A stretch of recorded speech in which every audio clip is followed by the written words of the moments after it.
오늘은 사사기 세 번째 시간입니다. 그러면 도대체 두 번째 시간은 언제였지 싶으시죠? 그건 11월이었는데 저만의 어떤 그 순서를 이렇게 좀 말씀드리는 거예요. 그래서 다음에는 네 번째 시간을 하도록 하겠습니다. 생각이 안 나셔도 전혀 상관이 없습니다.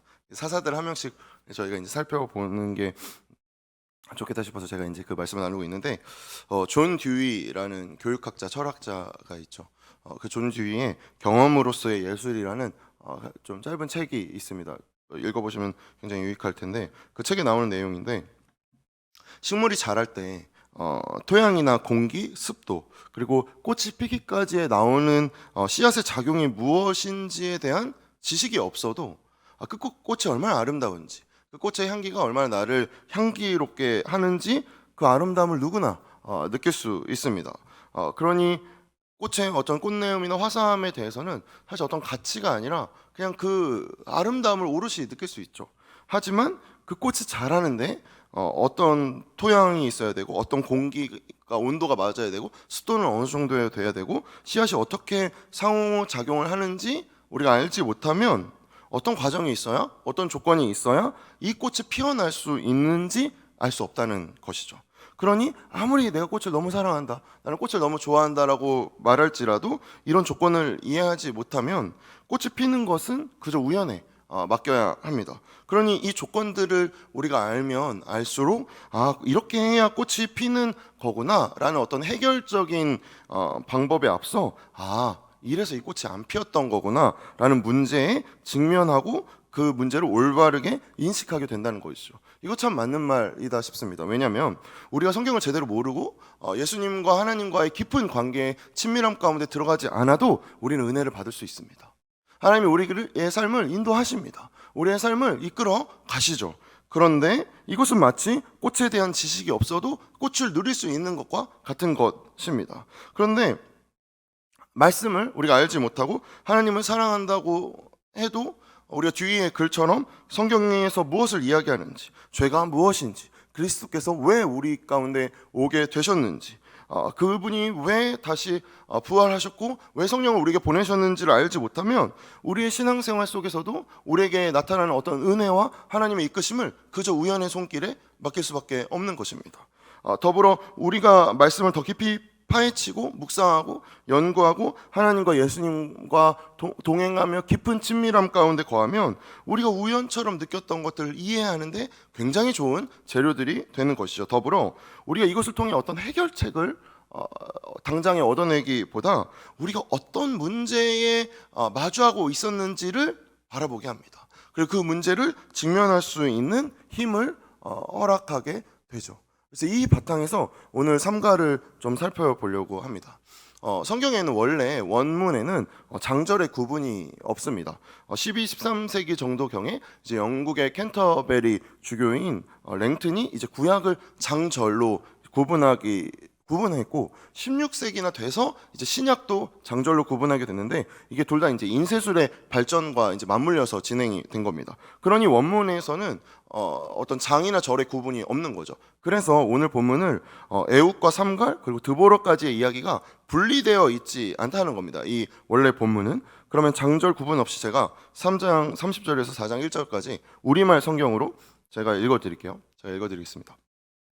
그날 모압은 이스라엘 손에 굴복했고 그 땅이 80년 동안 평온했습니다. 그러니까 에웃이 에글론을 죽이고 나서 모압이 이스라엘 손에 굴복했고 그 땅이 80년 동안 평온했다라고 말하고 있습니다. 그래서 그 뒤에 아낫의 아들 삼갈이 에웃의 뒤를 이었는데 그는 소를 모는 막대기로 블레셋 사람 600명을 죽이고 그 또한 이스라엘을 구원했습니다. 에웃이 죽고 나서 이스라엘 자손들은 여호와께서 보시기에 또다시 악한 일을 저질렀습니다 라고 이 한 문단이 이어져 있는 거예요. 그러면 삼갈이 에웃의 뒤를 이었다는 것이 에웃이 죽고 나서 삼갈이 다시 나타났다라는 의미가 아니라 에웃이 에글론을 죽이고 난 후, 하지만 에웃은 죽지 않았을 때, 에웃이 여전히 사사일 때 삼갈이 사사로 나타났다는 것이죠. 그러니까 한 시대에 한 명의 사사만이 존재했던 것이 아니구나라는 것을 여기서 알게 됩니다. 그리고 에웃이 죽고 나서 등장한 사사는 저희가 네 번째 시간이 언제 올지 모르겠지만 네 번째 시간에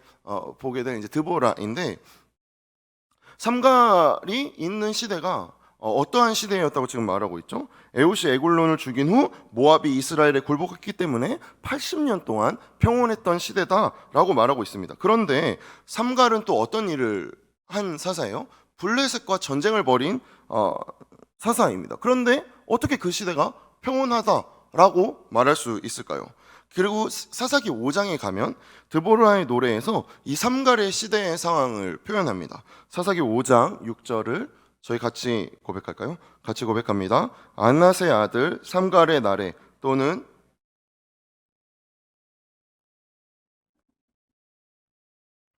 지금 대로가 비었고 행인들이 오솔길로 다녔다는 것은 무엇을 의미합니까? 흉흉했다는 것이죠. 대로를 지나갈 수가 없었다는 것이죠. 그런데 3장 30절에서 사사기 기자가 앞서 뭐라고 말했습니까? 분명 평온한 시대였다라고 말합니다. 그러면 평온한 시대 가운데 일어나는 전쟁은 도대체 무슨 의미인가? 라는 것이죠. 여기서 먼저 아낫의 아들 삼갈의 두 가지 힌트가 있습니다. 고대 사회에서 누구의 아들 누구는 누구와 동일시하는 것으로 쓰였습니다. 저희 아버님 성함이 근한, 뿌리 근자에 한나라 한으로 큰 스님 되라고 이제 지어 주셨는데 저희 아버지는 목사님이 되셨죠. 그러니까 큰 스님 되라고 뿌리 근자에 한나라 한자를 썼으면 나중에 그게 사료로 남았을 때 만약 제 이름이 이렇게 있으면 당연히 뭘로 이해해요? 불교 집안의 큰 스님의 아들이었다. 약간 이렇게 이해하게 되는 거죠. 그러니까 당시 그런 의미였습니다. 근데 이 아낫이 어떤 사람이냐면 삼갈의 아버지 이름이기도 하지만 가나안 사람들이 섬기던 전쟁의 여신 다산의 여신 아낫이었습니다. 그리고 삼갈이라는 이름도 뭐냐면 가나안 지역에서 이제 후리아 민족이 사용하던 후리아 신의 이름 중에 하나였다는 것이죠. 그러니 아낙과 삼갈 모두 이방 신의 이름에서 기원했다는 것을 볼 때 우리는 뭘 예상할 수 있습니까? 삼갈은 이방인이었고 우상을 섬겼을 가능성이 굉장히 많구나. 적어도 아버지 때까지는 우상을 섬겼겠구나. 그러니 자식의 이름을 삼갈이라고 짓지 않았겠는가. 그러니까 이게 뭐냐면 마치 삼국시대에 우리나라를 그 중국과의 일본과의 전쟁에서 구한 영용객 이름이 스즈키, 다카하시 뭐 이런 거죠. 그러니까 우리가 느끼기에는 이걸 읽을 때 다카하시? 그러면 당연히 누구를 떠올려요? 일본을 떠올리게 되는 그러한 문맥의 느낌이 여기서 지금 나타나고 있다는 것이죠. 근데 그런 삼갈이 무엇으로 블레셋 사람을 죽였다고 본문에서 나왔었죠? 소모는 막대기였습니다. 당시 블레셋은 이미 청동기에 들어섰고 그리고 철기도 사용하고 있었습니다. 그러니까 청동기에서 초기 철기 시대로 넘어가는 정도의 시대였어요. 그러니 이게 사실은 얼마나 큰 차이냐면 사무엘상 13장에 보면 이제 블레셋과 이제 전투가 나오는데 당시 사울이 블레셋과 싸우는데 이 이스라엘 민족 중에 철기를 사용하는 사람이 딱 2명 있었습니다. 사울과 사울의 아들 요나단. 그러니 블레셋과의 싸움이 되겠어요? 청동은 진짜 잘 아시겠지만 청동은 곡식을 캐거나 농기구로 사용할 수가 없습니다. 왜냐하면 그게 휘어져 버리기 때문입니다. 그러니까 철이라는 무기가 있는 순간 사실 그 무기는 게임이 안 되는 거죠. 아예 게임이 되지가 않는 거죠. 그런데 블레셋은 철기 문명을 가진 나라였습니다. 철병거도 있었을 것이고 철로 뭔가 그 엄청난 자신들의 강력함을 널리 떨치고 있었던 거죠. 그런데 그에 맞서는 무기가 뭐라는 것입니까? 겨우 소를 모는 막대기. 게다가 이방인이라는 것이죠.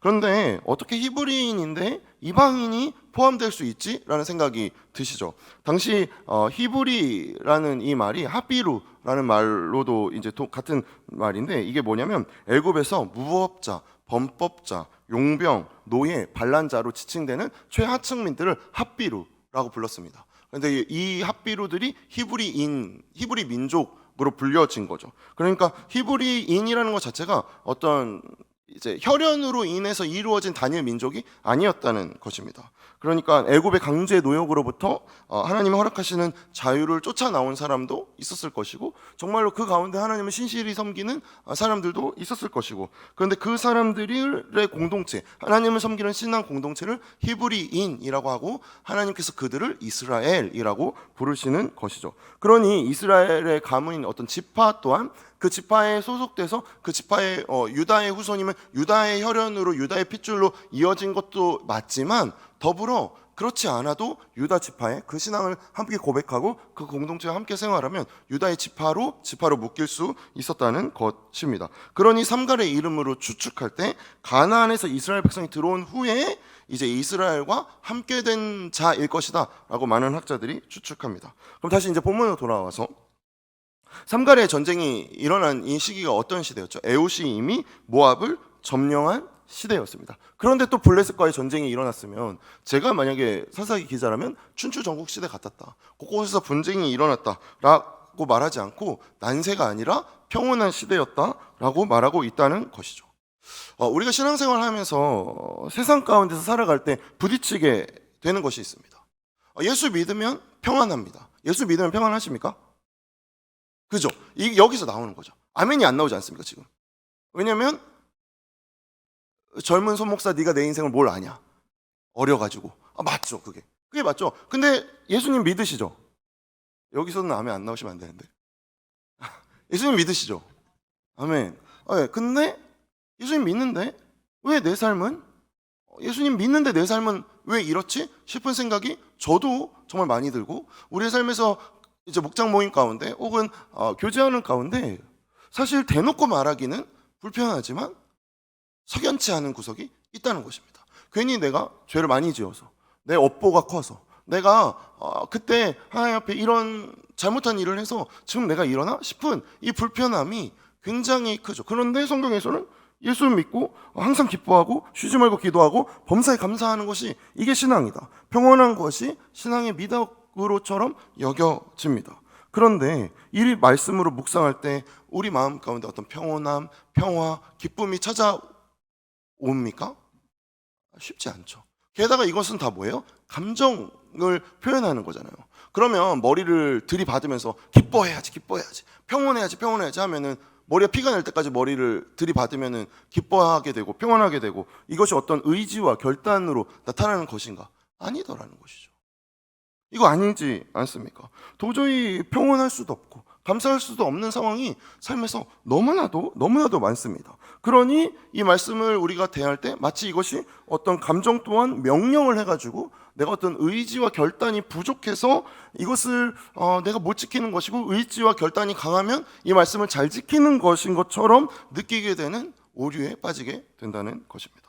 마찬가지로 오늘 사사기를 살펴보면 이 시대 상황이 전혀 평온하지 않습니다. 5장 6절에서 뭐라고 나와 있죠? 대로를 다닐 수 없고 오솔길로 다니던 시대라고 말하고 있습니다. 그런데 사사기 기자는 이 시대가 분명히 평온했다라고 선언하고 있다는 것이죠. 데살로니가 전서 5장에서 사도 바울 선생님이 이렇게 이야기합니다. 5장 16절에서 18절까지인데 이거 아마 너무 잘 아시죠? 같이 고백할까요? 항상 기뻐하라, 쉬지 말고 기도하라, 범사에 감사하라. 이것이 그리스도 예수 안에서 너희를 향하신 하나님의 뜻이니라. 빌립보서 4장 4절에서 사도 바울 선생님이 또 이렇게 이야기합니다. 같이 고백합니다. 주 안에서 항상 기뻐하라. 내가 다시 말하노니 기뻐하라. 지금 데살로니가전서 5장과 빌립보전서 4장에 기뻐함의 전제가 있습니다. 뭐였죠? 그렇죠. 주 안에서, 그리스도 예수 안에서라는 것입니다. 감정은 어떻게 나타나는 것이죠? 굉장히 상대적인 것이고 관계적인 것이죠. 어떤 인간이 기쁨을 느끼게 되고 그 감사의 감정을 느낄 때 감사를 가지게 하는 대상과 기쁨을 느끼게 하는 대상과의 관계성에서 생겨나는 것이, 이것이 이 감정, 기쁨과 감사의 이 감정이지 않습니까? 그러니 이 사물이 변하게 되면, 대상이 변하게 되면 감사와 기쁨도 한순간에 사라지게 됩니다. 그 대상이 나에게 어떻게 했느냐에 따라서 내 감사와 내 기쁨이 요동치게 되죠. 사실 부모님이 기분이 좋으면 자녀는 어떻습니까? 평온하죠.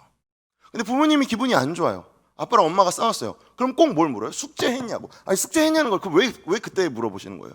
그죠? 너 그때 그 엄마랑 한 약속 그거 지켰냐고. 아니, 그 약속이 왜 그때 생각이 나냐고요. 그 약속은 그 전부터 신실하게 약속으로 이어져 왔던 건데. 아니, 그러면 이제 애가 어떻게 돼요? 애가 이제 문을 닫죠. 그러면 또 엄마랑 아빠는 어떻게 해요? 또 좌절에 빠지죠. 이렇게 사랑스러운 애를 내가 내 화로 분풀이를 했구나. 하나님이 주신 애인데. 그러면서 이제 부모님은 점점 더 신앙심이 깊어지고 자녀는 이제 교회를 안 나오게 되는 역사가 일어나게 되지 않습니까? 이게 사실 그러면 우리의 현실이 그럼 이게 뭐냐는 거예요. 도대체 이게 뭐지? 나는 도대체 내가 하나님 앞에서 이렇게 살아가는데 도대체 이게 뭐지? 그런데 우리가 지금 이 말씀 앞에서 사도 바울의 말씀 속에서 보는 것처럼 예수님 안에서, 예수님 행하신 일 안에서 기뻐하고 감사하라는 것이 성경의 명령입니다. 그죠? 이거는 성경의 명령이죠. 그런데 이건 뭐예요? 뭘 의미하는 거죠? 그리스도인은 이미 하나님 나라에 들어간 자들이라는 것입니다.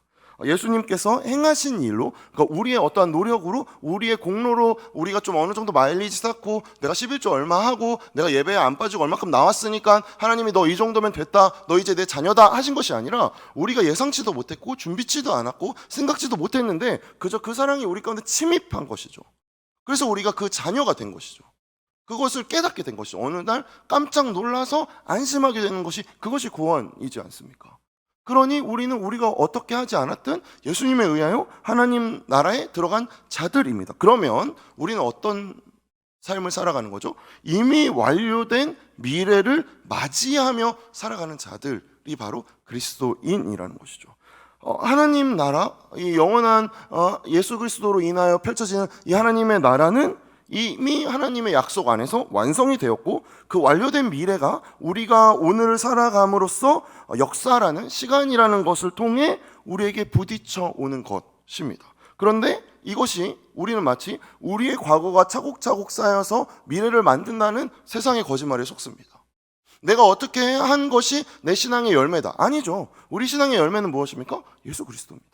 우리가 뭔가를 노력하고 우리가 뭔가를 행해서 나타나는 것이 아니라 그가 우리에게 그 씨를 뿌리셨고, 그가 우리를 키우셨고, 그가 우리를 열매 맺게 한다는 것을 고백하는 것. 나는 무능하나 주님 전능하시다. 나는 여전히 죄악되고 연약하지만 하나님께서 강하시고 능하시기에 우리가 그를 신뢰한다라고 말하는 것이, 이게 그리스도교의 고백이고 이게 그리스도인의 신앙의 근간이지 않습니까? 그러니 이미 완료된 하나님의 언약에 우리의 삶이 맞부딪혀 가는 것입니다. 이것을 신뢰하는 것이 지금 바울 선생님이 말하고 있는 주 안에서, 그리스도 안에서의 조건인 것이죠.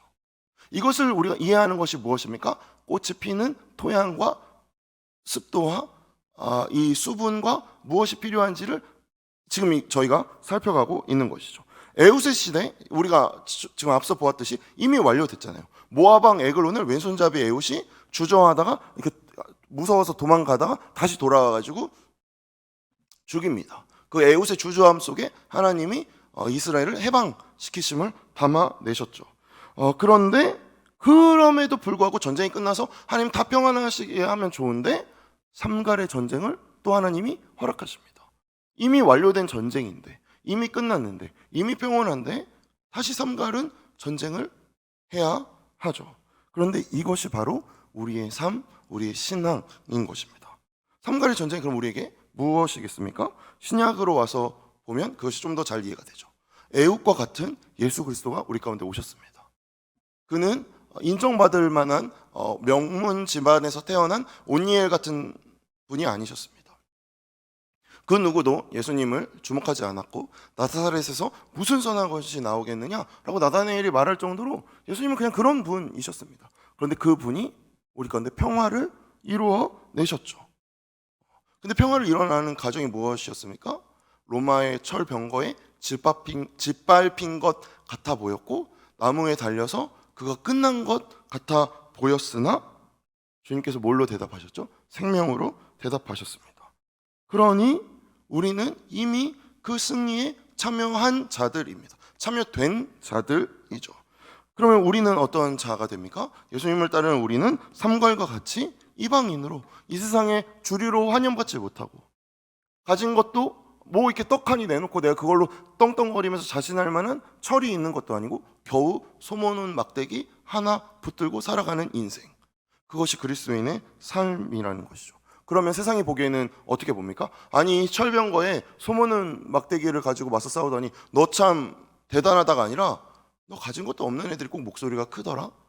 이게 세상이 우리에게 보내는 조롱과 멸시와 그 판단입니다. 그렇게 그런 이야기를 듣다 보면 진짜 그런 것 같죠. 철병거를 만들어야 할 것 같습니다. 자녀를 좋은 대학에 보내서 좋은 사람하고 결혼시켜야 그래야 성공한 인생, 내 노후가 좀 보장되는 것 같습니다. 내가 내 남편이 좀 더 그래도 사업도 잘하고 막 어디 가면은 막 인정받고 교회에서도 열심히 하고 집안에서도 열심히 하고 혼자서도 열심히 하고 그런 사람 없죠.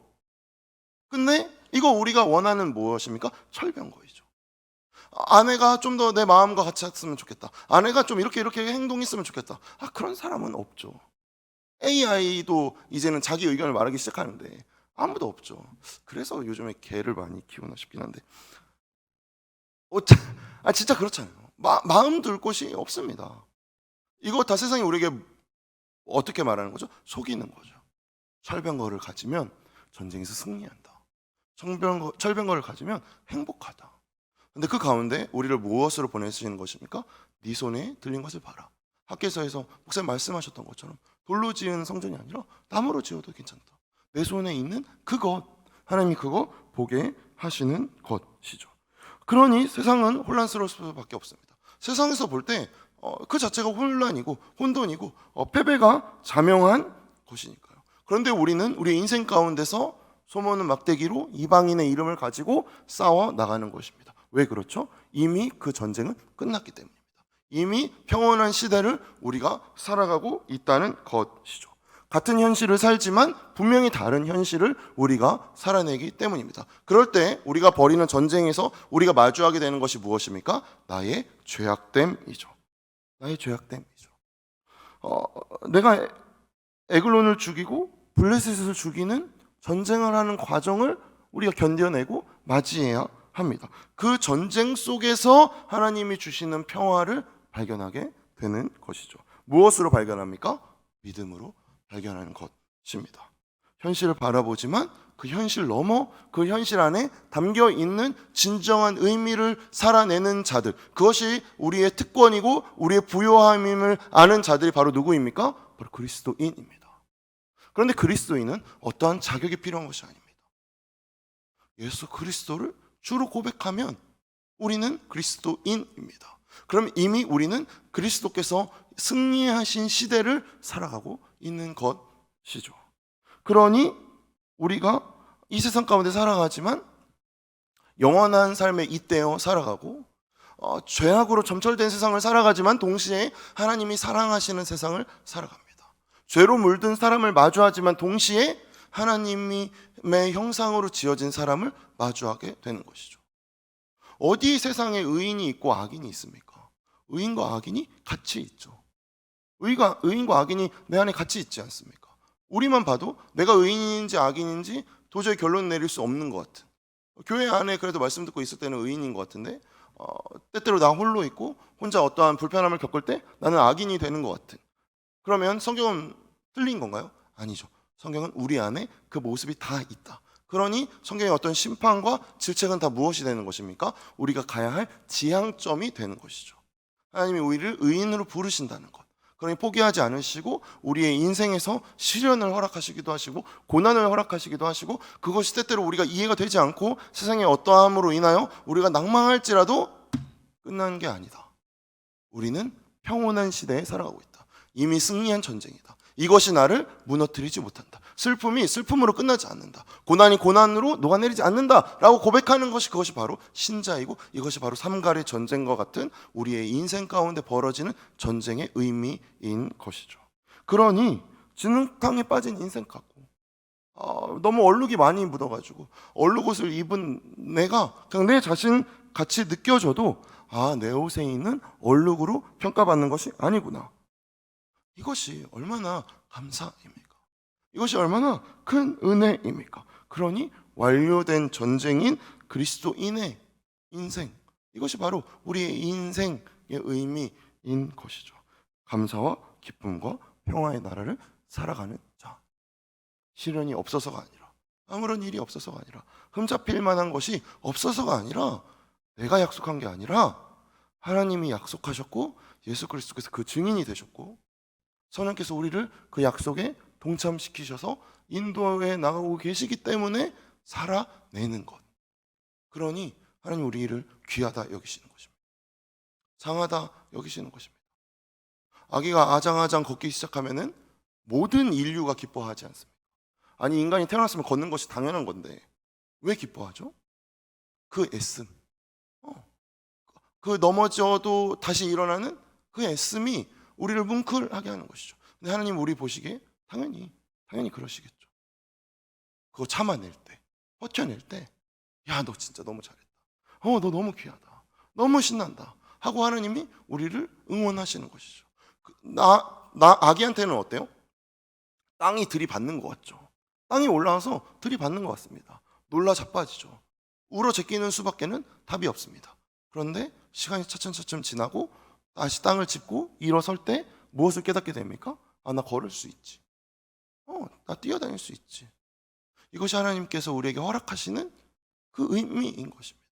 그렇게 그 삶 가운데서 점차 자라나는 것 말입니다. 그러니 삶과 같이 그리스도인이나 그리스도인으로 볼 수 없어 보이는 혈통, 외모, 출신이 아니어도 이 시대 속에서 우리가 그리스도인답게 서는 것은 흔들리는 우리의 삶을 통해서 내 손에 쥔 소모는 막대기로 하나님은 블레셋에 대항하게 하시는 것입니다.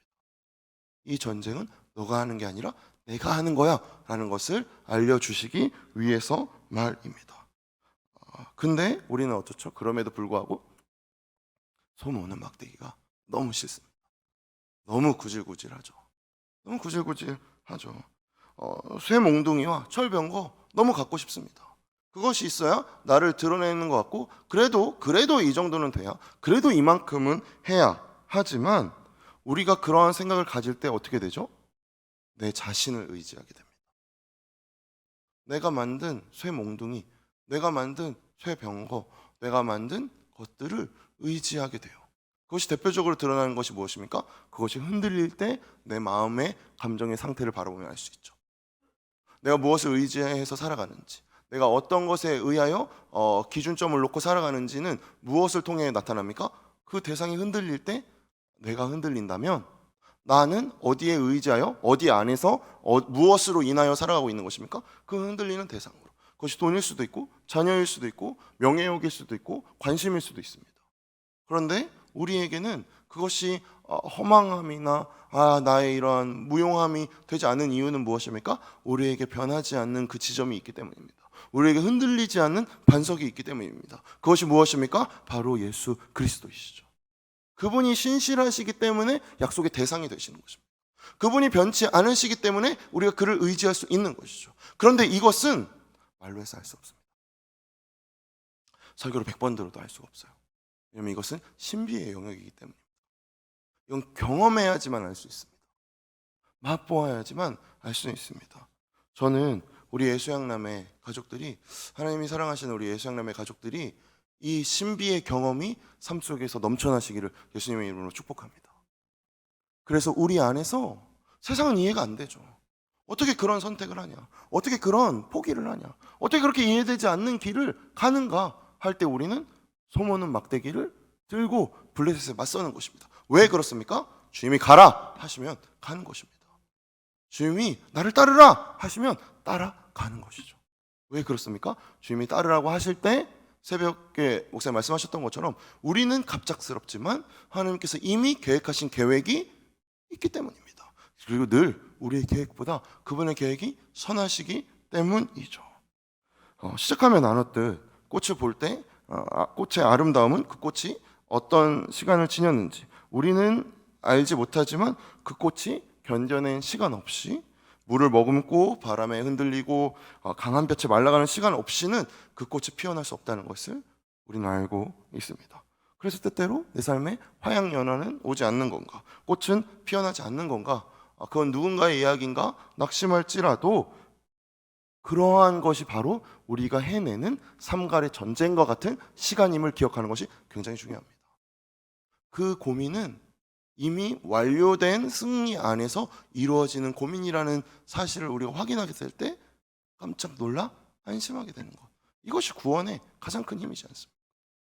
그래도 예수님 계시지. 그래도 주님 아시지. 그러면 됐다 하고 예수 그리스도가 우리의 씨앗임을 바라보는 것. 우리가 지닌 아름다움이 어디서 출발하고 무엇을 향하여 가는 과정인지 알아가는 것. 그렇게 하나님이 우리를 지으신 우리의 아름다움을 우리가 간직하며 그것을 나타내기를 원하십니다. 그 신비를 누리기 원하십니다. 이 땅 가운데서 영원한 나라를 살아가기를 원하십니다. 그러니 하나님이 사랑하시는 예수양남 가족 여러분, 이미 이긴 전쟁 하고 계신 것입니다. 이미 이긴 삶을 살고 계신 것입니다. 그러니 위풍당당하게 살아내십시오. 여유 있는 미소를 지으십시오. 아파트 엘리베이터에서 굳은 표정으로 거울 보지 마시고 그냥 미소 지으십시오. 그것이 무엇입니까? 이미 이긴 자의 미소입니다.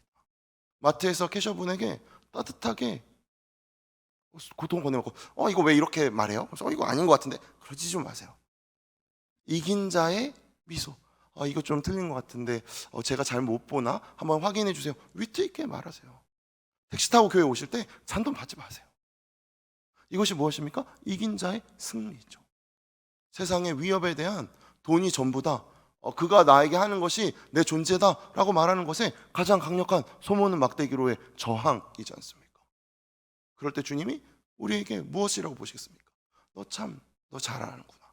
그래 내가 너를 그렇게 본다. 그렇게 우리에게 말씀하시는 것이죠.